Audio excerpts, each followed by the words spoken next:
Sur ce projet, on a été 5 de l'ECE Paris. On est 3 venant des systèmes embarqués, 1 de système d'information et 1 en santé. Nous essayons le plus possible, dans le cadre justement de cette VPE spécifiquement scientifique, de pousser nos petits jeunes gens à entrer sans peur dans la grande arène internationale et faire valoir les travaux qui sont les leurs. Il y a un petit travail quand même de brainstorming au début. Voir, faut qu'on se mette tous d'accord sur de quoi ça va parler, comment on va le présenter, comment, enfin, ouais, on va structurer l'article, on va en parler au professeur, qu'est-ce qu'il en pense. Ce qui est recherché dans ces projets, c'est, disons, une certaine capacité d'innovation qui peut se manifester souvent par un regard qui n'est pas du tout celui qui est déjà marqué par, disons, des années de pratique, comme le sont les gens qui, justement, travaillent sur ces sujets. Nous, on a beaucoup aimé les drones parce que déjà, c'est un peu un gadget. Nous, on adore les nouvelles technologies. En plus, c'est un gadget qui vole. Ouais, moi, ça me permet d'allier ma passion pour l'aéronautique à la fois et aussi pour les nouvelles technologies. Ça combine assez bien les deux. I3E, c'est une association internationale des ingénieurs d'Electrical Engineering. C'est la plus importante dans le monde. La conférence s'est déroulée en Chine, plus précisément à Yantai.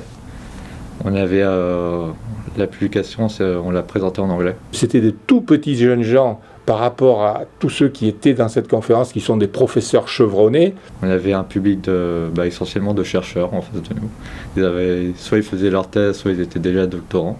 Les gens qui étaient dans cette conférence ont tout de suite compris qu'il y avait quelque chose de remarquable. On a profité, c'est vrai, pour parler avec d'autres chercheurs de ce qu'ils faisaient. En quoi ça consistait leur thèse, leur sujet. On a pu garder quelques contacts. L'article parle des mesures en stéréovision, notamment de la mesure de distance. L'intérêt de l'article, c'était de montrer que normalement, les mesures en stéréovision demandent une grande stabilité, parce que généralement les deux caméras sont assez proches. Mais vu qu'on utilise 2 drones différents, enfin 2 drones, on contrôle 2 drones. Nous, en augmentant les distances entre ces 2 drones, on a réussi à compenser l'instabilité et obtenir une mesure précise. En fait, le premier diplôme, il porte sur la présentation de notre article, il a été accepté et revu sur notre travail. Et le deuxième qu'on a reçu, on l'a eu par surprise, c'était le prix de la meilleure présentation. Dans ce genre d'épreuve, si vous voulez, ce ne sont plus les professeurs de l'école qui décident si quelque chose est bon ou pas bon, mais c'est un jury international. On était très étonnés de voir ça parce qu'en face, c'était quand même des sujets assez costauds, je veux dire.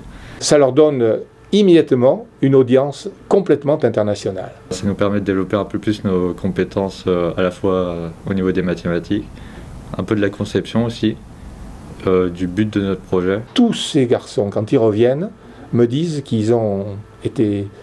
Ça leur a fait vraiment beaucoup de bien de tenter et de réussir cette épreuve. Et finalement, ils souhaitent que ça recommence.